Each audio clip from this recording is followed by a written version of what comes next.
ഒരു പരിചയക്കാരൻ ഒരിക്കൽ സോക്രട്ടീസിനോട് ഓടിക്കിതച്ചു വന്ന് ചോദിച്ചു, എനിക്ക് താങ്കളോട് ഒരു വാർത്ത പറയാനുണ്ട്. താങ്കളുടെ സുഹൃത്തിനെ കുറിച്ച് ഞാൻ കേട്ടതാണ്. അയാളോട് സംസാരം നിർത്താൻ കൈകൊണ്ട് ആംഗ്യം കാണിച്ച് സോക്രട്ടീസ് ഇങ്ങനെ മറുപടി പറഞ്ഞു. പറയാൻ തുടങ്ങുന്നതിന് മുൻപ് 3 ചോദ്യങ്ങൾ എനിക്കുണ്ട്. അതിന് തൃപ്തികരമായ മറുപടി നൽകിയാൽ നിങ്ങൾക്ക് കാര്യം പറയാൻ ഞാൻ അനുമതി നൽകാം. ശരി, എന്താണ് ചോദ്യങ്ങൾ?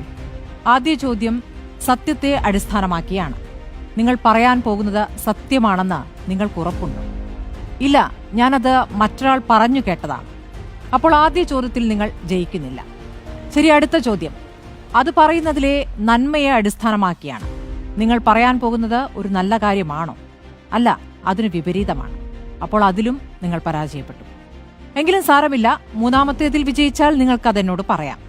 മൂന്നാമത്തെ എന്റെ ചോദ്യം ഇതാണ്: നിങ്ങൾ പറയാൻ പോകുന്ന കാര്യം കൊണ്ട് എനിക്കോ നിങ്ങൾക്കോ മറ്റുള്ളവർക്കോ എന്തെങ്കിലും ഗുണമോ ഉപയോഗമോ ഉണ്ടാകുന്നുണ്ടോ? ഇല്ല, അത് വെറുതെ പറയാനുള്ള ഒരു കാര്യമാണ്. എങ്കിൽ പറയണമെന്നില്ല. ഇത് മൂന്നുമല്ലാത്ത കാര്യങ്ങൾ നിങ്ങൾ എന്തിനു പറയണം? ഇന്നത്തെ ലോകത്തിൽ വളരെ പ്രസക്തമായ ഒരു ചിന്തയാണ് ഈ 3 ചോദ്യങ്ങൾ. ആർക്കും പ്രയോജനമില്ലാത്ത, മറ്റുള്ളവരെ ദ്രോഹിക്കുന്ന സംഭാഷണങ്ങൾ ഒഴിവാക്കുക. നമ്മുടെ സംഭാഷണങ്ങൾ ഉപയോഗപ്രദമാകട്ടെ.